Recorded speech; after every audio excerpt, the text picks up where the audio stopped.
El estudio lo he estructurado en estos capítulos, que lo que estamos intentando es, pues, como dice el título, entender cuál es el impacto, ¿no?, del pueblo protestante de Internet en España. Entonces, hemos hecho una aproximación histórica a cuál es el impacto del cristianismo dentro de la historia de la civilización, también una pequeña introducción teológica definiendo a Jesús como comunicador, y ya pasando pues a la enjundia del contenido, hemos analizado en primer lugar la estrategia comunicativa de las entidades y de la Iglesia Evangélica en España, y por otro lado el análisis de los canales. O sea, hemos separado en primer lugar el contenido y luego los canales.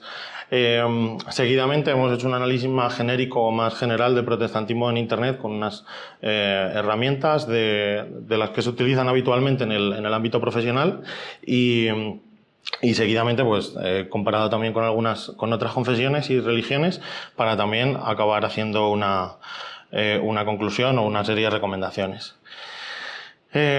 Bueno, en primer lugar, los objetivos que nos habíamos marcado dentro del proyecto, pues los tenéis ahí, ¿no? Pues entender el impacto histórico, evaluar las estrategias de comunicación de los cristianos evangélicos actualmente, y bueno, analizar la influencia, estrategias y demás, que hace referencia evidentemente al índice que he mencionado previamente. La metodología que hemos realizado se ha basado en un análisis cualitativo de una serie de entidades que se han seleccionado para su análisis, que las veis aquí a continuación: FEREDE, el Consejo Evangélico de Madrid, Protestante Digital, Dynamis Radio, la UEB, FIEIDE, esta propia institución, IPSTE, y también las iglesias: Primera Iglesia Evangélica Bautista de Madrid, la de Alicante, la Iglesia Evangélica de Chamberí, de Hermanos, Gilson España, y la Iglesia Unida de Barcelona.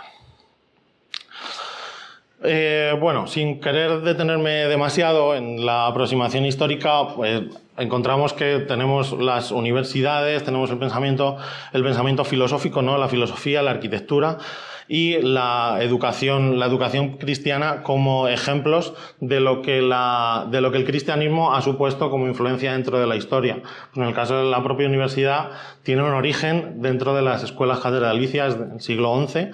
En el caso del pensamiento filosófico, pues por supuesto, todo ese tiempo que podían dedicar los pensadores en establecer el concepto del ser y en tratar de profundizar en la realidad misma, ¿no? En el caso de la arquitectura, pues conceptos como el arbotante, el estribo, permitieron que el ser humano pudiera realizar construcciones más altas, en primer lugar pensando en las catedrales, pero luego eso sentó las bases también de la construcción de edificios modernos de los que tenemos hoy día. Y en el caso de la educación cristiana, también muy relevante el personaje de Roberto Raix, como padre de la escuela, considerado como padre de la escuela dominical, que en 1780 ideó el concepto de escuela dominical con el objetivo de reducir las tasas de delincuencia infantil en Londres. Más adelante también, y circunscribiéndonos también un poco al ámbito de España, pues tenemos a Isidoro de Sevilla, que es el autor del libro Las Etimologías, que se considera la primera enciclopedia mundial que englobaba todo ese conocimiento de la civilización. Ignacio de Loyola, fundador de la Compañía de Jesús, que también conocemos ampliamente aquí en España. Y Francisco de Vitoria, que esta es una información que yo no sabía, que me ha parecido muy interesante, que es el padre considerado generalmente como el padre del derecho internacional. Entrando también un poquito en materia, encontramos o sentamos las bases de este trabajo inspirándonos en el modelo de comunicación de Jesús. El libro de Hull Green expone en su comentario sobre las parábolas cómo Jesús era capaz de transmitir conceptos complejos a través precisamente de las parábolas, adaptando su mensaje en función de la audiencia, con métodos didácticos, generando interacción en sus seguidores a través de preguntas y demás, y adaptando el mensaje en función de la audiencia que estaba en el lugar y que estaba escuchándole. Entonces, los tres conceptos que sentamos también como base para este trabajo son la didáctica, la segmentación y la interacción, que todos son conceptos que vamos a ir recorriendo a lo largo del trabajo con el uso de las herramientas que os he mencionado previamente. Entrando ya en materia de lo que son los conceptos que se han analizado y las herramientas que hemos utilizado para analizar las entidades, pues introducimos el concepto de línea editorial. Yo creo que aunque no estemos muy familiarizados con el término línea editorial, todos sabemos cuando leemos un periódico o vemos una televisión si están inclinados hacia un lado o a otro de la balanza ideológica, política, ¿no? Pues eso también se refleja o debería reflejarse en todas las entidades y en todas las personas jurídicas, todas las organizaciones, como herramienta también para balancear y para elaborar su estrategia comunicativa. Conceptos como las etiquetas, que conocemos también ampliamente en las redes sociales, las palabras clave, que son muy importantes para son muy importantes para también definir y estructurar la información que está contenida dentro de las páginas web, de las redes sociales y demás. En el caso del concepto de marca, también todos conocemos el concepto de la marca, pero aplicado a las propias entidades religiosas y a las iglesias, también es muy importante para asociar la imagen y la identidad de la organización que percibe el usuario. Y luego, pues también un poquito por encima pasamos por del concepto de relaciones públicas como concepto político de relaciones públicas, tratamiento de crisis, etcétera. Hay también un concepto que he querido destacar en el estudio, aunque no se ha podido aplicar en la práctica, y es el uso de los memes dentro de la comunicación estratégica en las organizaciones. Bueno, ¿qué es un meme? ¿Es esto un meme? Como dice el primer ejemplo, ¿cualquier cosa de Internet es un meme? Pues no. Batman nos enseña, no sé si lo veis así que está muy pequeñito, que un meme es cualquier unidad cultural que pueda ser replicable. Y eso nos lleva a que cualquier contenido que como cristianos podamos generar y que pueda ser replicado es un meme, aunque no lo queramos. Como ejemplo, un ejemplo paradigmático que luego señalaré, el hashtag de cruz igual amor que utilizamos en muchas iglesias. Eso, pues, claramente es un meme porque lo podemos replicar y también nos puede identificar como sujeto cultural. ¿Cuáles son los beneficios que utilizamos de la utilización de los memes? Pues aumentamos el alcance de nuestro contenido, podemos conectar con un segmento joven, podemos humanizar la marca y bueno, pues a través de los ejemplos que veis ahí, pues creo que queda bastante gráfico las posibilidades que supone la utilización de los memes. Y como ejemplo más práctico, ¿no? Pues tenemos aquí algunos memes que circulan por internet y el tercero pues me lo he inventado yo, que me ha parecido también bastante curioso, pues en el ámbito de la enseñanza también para reducir conceptos complejos a unidades muy simples de enseñanza. También otro ejemplo como este, ¿no? TFM serio sobre temas teológicos profundos como el de Vika y Marcos hablando de redes sociales. Bueno, en cuestión de las entidades que hemos analizado, os voy a hacer una pincelada muy rápida porque había mucha información y no sabía muy bien cómo sintetizarla. En verde he marcado los contenidos o los ámbitos en los que está muy definida la estrategia de la entidad, en rojo los que se han aplicado incorrectamente, en amarillo aquellos que son confusos pero no son incorrectos, en negro los ámbitos o las secciones en las que no aplica y en azul las cosas que quería destacar o comentar. Voy a empezar por IPSTE porque me parece muy interesante el uso que hace de las redes sociales y también de la web para capturar o para captar nuevos estudiantes. Es decir, toda la narrativa que tiene el Instituto Bíblico, bueno, el IPSTE, toda la narrativa que tiene está enfocada o está muy dirigida a que los alumnos puedan navegar dentro de la web o puedan consultar contenidos que todos van enfocados a terminar preguntándole ¿quieres profundizar más? Entonces eso, muy destacable.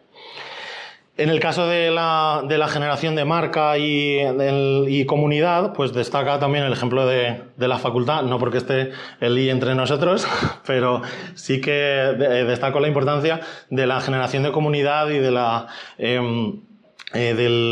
la capacidad de fidelizar a los usuarios, en este caso son los estudiantes, por el segmento al que alcanzan tanto la facultad como el IPSTE.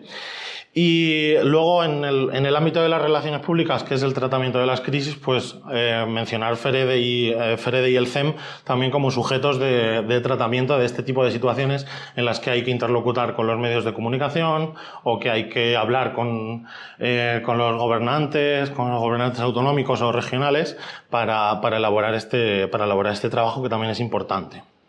Y luego la última sección, que es la de público, la segmentación del público, la audiencia.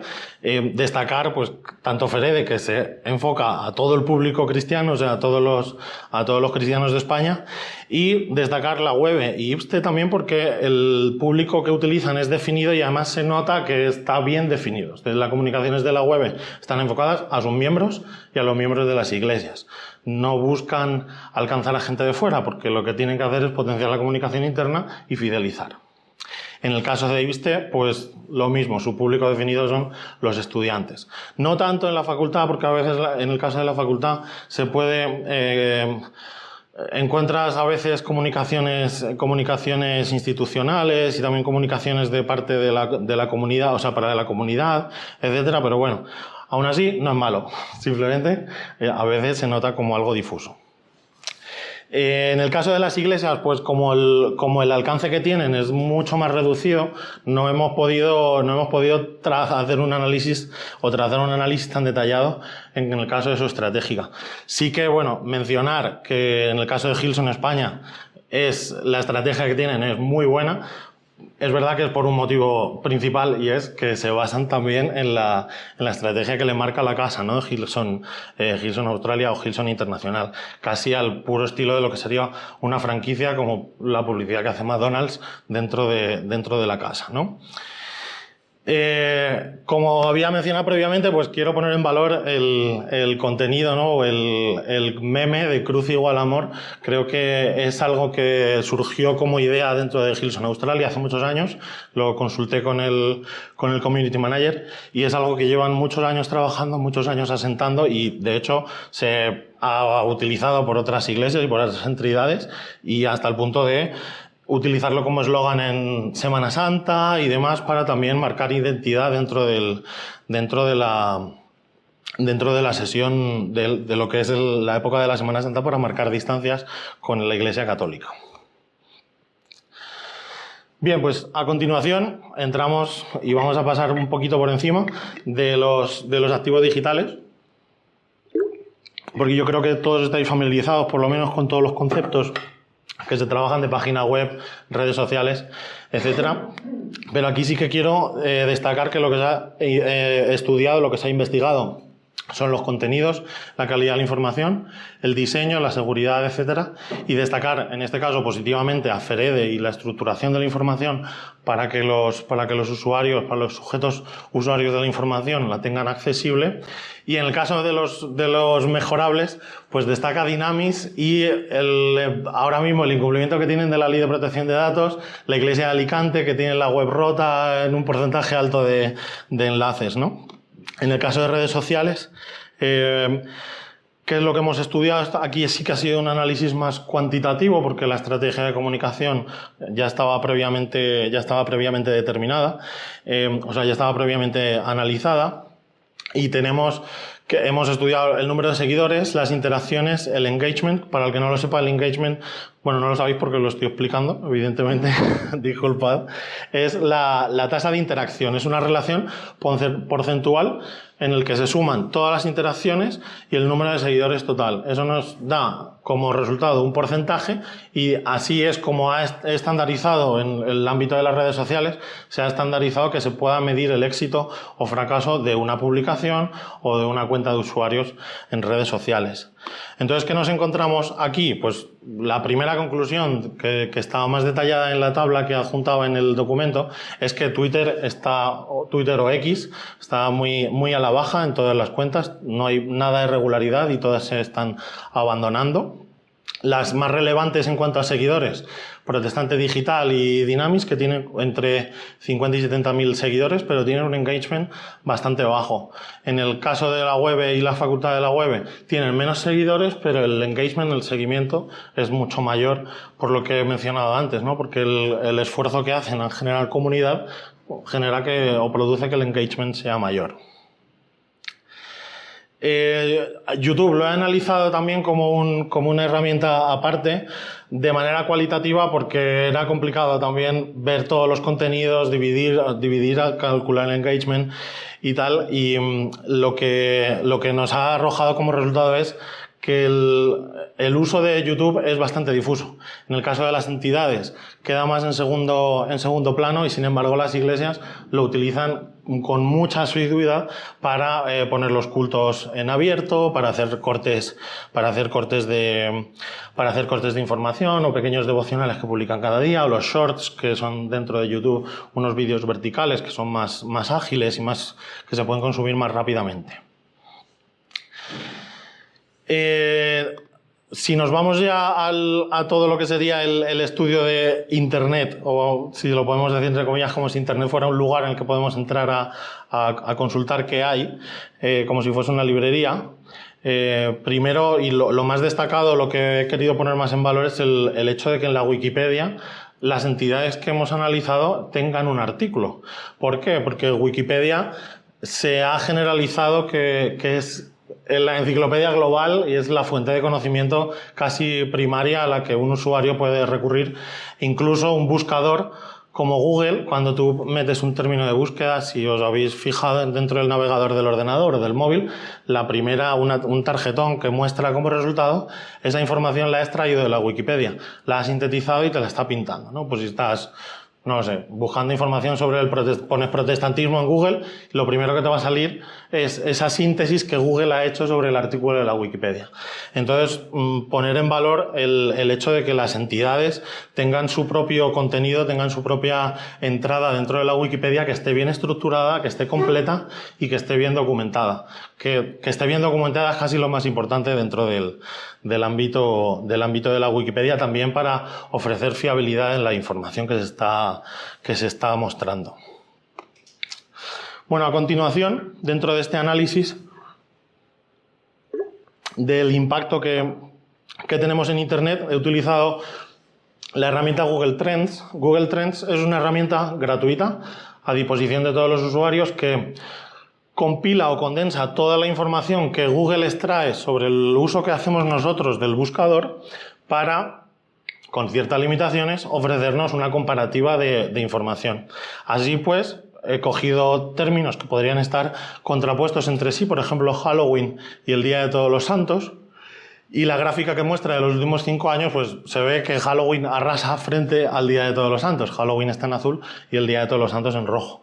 O lo mismo con la Conferencia Episcopal, o FEREDE, o la Comisión Islámica de España, que están en azul, en rojo y en amarillo respectivamente. Si no veis el amarillo es porque efectivamente no está. O sea, está en 0 casi siempre. Si hiciéramos el zoom un poquito más grande, no podríamos ver el máximo. Lo mismo en el caso de, por ejemplo, el término iglesia evangélica versus iglesia evangelista, que el punto máximo, si os fijáis, que está ahí marcado en 100, pero no es que sea un 100 como máximo interés de todo el pueblo español, sino que es el máximo interés frente al otro valor. Y ese máximo es febrero de 2020, cuando estábamos a punto de entrar en el confinamiento y todo el mundo estaba buscando iglesia evangélica. ¿Por qué? Porque en los medios de comunicación se empezó a decir que se iba a producir el congreso de las Asambleas de Dios, de FADE, que iba a ser en marzo, que iba a ser, no recuerdo muy bien en qué comunidad autónoma, pero claro, que se estaba empezando a entrar el miedo por el tema de las aglomeraciones y demás. Entonces, pues, ¡pim!, pico de interés por ese término, ¿no? Y luego, por último, hemos analizado también la comparación de 2 eventos musicales, como son Festimadrid y el Mad Cool. Festimadrid es este evento evangelístico que hace la Fundación Bill Graham, versus el Mad Cool, que es un concierto, un festival musical que se creó a partir de 2017 o algo así, y bueno, pues muestra cómo el Mad Cool tiene muchísima más repercusión que cualquier iniciativa que podamos tener nosotros, con toda la voluntad del mundo y con el presupuesto limitado, lógicamente.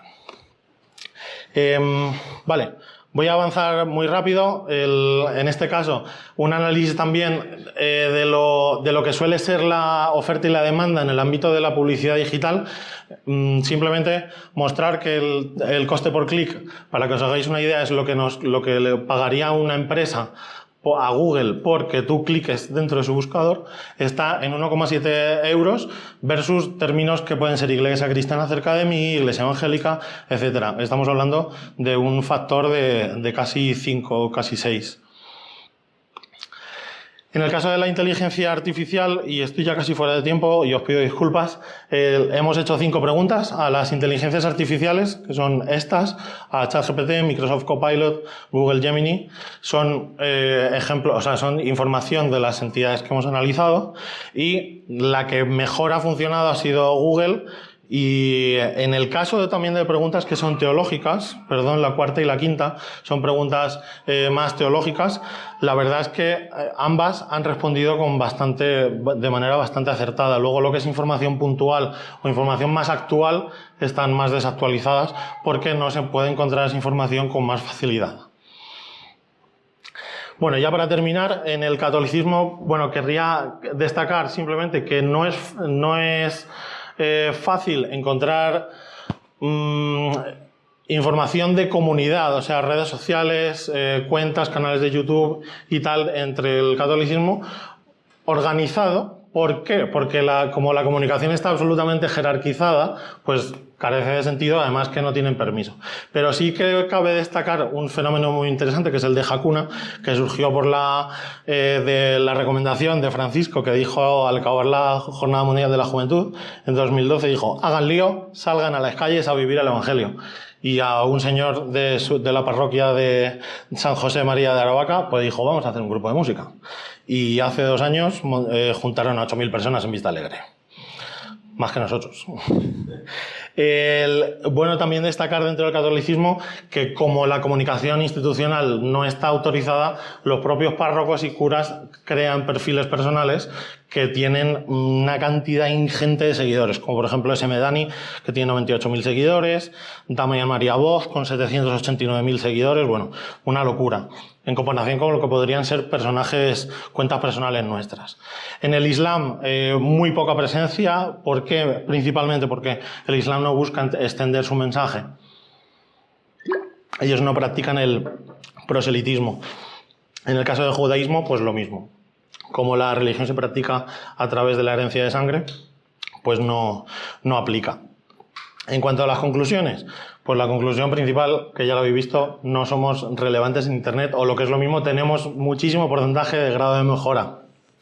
Es verdad que en comparación con otras confesiones somos más abiertos, somos más transparentes, pero también somos más caóticos y menos profesionales, en parte por la falta de jerarquía, o sea que es algo que es natural y entendible en nuestro ámbito, pero también es importante concebir esa conclusión. Entre las propuestas estratégicas, pues lógicamente tenemos que revisar nuestra propia narrativa, tenemos que alinear las estrategias pastorales con las estrategias comunicativas de las entidades, en el caso de las iglesias, y también sintetizar y centrarnos como iglesias o como entidades en un eslogan muy centrado, muy concreto, para poder desarrollarlo de manera exhaustiva. Entre propuestas prácticas, bueno, pues no hacer lo que no podamos hacer. Crear una guía de estilo sería una recomendación en este caso hacia FEREDE o hacia las federaciones. Elaborar una guía de estilo para las entidades evangélicas que las iglesias y las asociaciones puedan seguir o practicar. O profesional externalizar la comunicación a través de iniciativas comunes, como podría ser la propia web. Planes de formación específicos a través del Aula de Cultura del Consejo Evangélico de Madrid y, bueno, pues ya con más ambición económica, consultoría y publicidad de pago, y alimentar la Wikipedia, que esto es algo que sería gratis y lo único que exigiría sería tiempo. Y como otra propuesta práctica, y ya para terminar, y os pido disculpas por haberme pasado, lo que sería la guinda del trabajo que he elaborado, que es una inteligencia artificial que tiene una capa de abstracción en la que está simulando un pastor evangélico, un pastor cristiano, y su finalidad es la apologética. Es decir, que él lo que tiene que hacer es tratar de convencer al interlocutor o desarmarle en sus argumentos ateos, en sus argumentos agnósticos y convencerle de que pueda asistir a una iglesia evangélica. Si me permitís en un minuto, pues os hago una demostración y termino. Hola, soy Gospel GPT y me encantaría hablar contigo sobre temas que te preocupen acerca de la trascendencia de la vida, el bien y del mal, la muerte, etc. Entonces podemos preguntarle, no lo sé, ¿por qué crees en Dios? Y la respuesta, bueno, para los que por si están viendo en YouTube, es una pregunta muy interesante. Creo en Dios porque he experimentado su presencia en mi vida, he visto cómo ha transformado la vida de muchas personas a mi alrededor. Además, al observar la complejidad y el orden del universo, me resulta difícil creer en Dios, creer que todo simplemente surgió por casualidad. Lo que le hemos dicho a la inteligencia artificial que siempre termine haciendo una pregunta a su interlocutor para que la conversación siempre esté abierta, ¿no? Y tras varias interacciones, al final terminará o diciéndote que muchas gracias y buena suerte porque estás negándote a entrar en los argumentos, o te invita a asistir a una iglesia evangélica. Hay una excepción que se ha configurado la excepción en el que si la inteligencia artificial detecta que la persona tiene muestras de suicidio, hay un contacto de emergencia al que puede escribir directamente. Pues no sé, yo no creo en Dios, pero algo tiene que haber. Bueno, pues sí, por favor. Y bueno, pues ¿ves? Mira, pues ha terminado, ha considerado que hemos llegado al éxito dentro de la conversación y te invita a pulsar en el directorio de iglesias de Ferede para consultar las iglesias que hay disponibles. Y bueno, si hubiera tenido algo más de tiempo habríamos hecho alguna iteración más, pero creo que a los que os lo he mandado habéis estado cacharreando porque lo he visto en el historial y el feedback que habéis mandado pues ha sido positivo. Y nada más. Muchísimas gracias. Y cierro.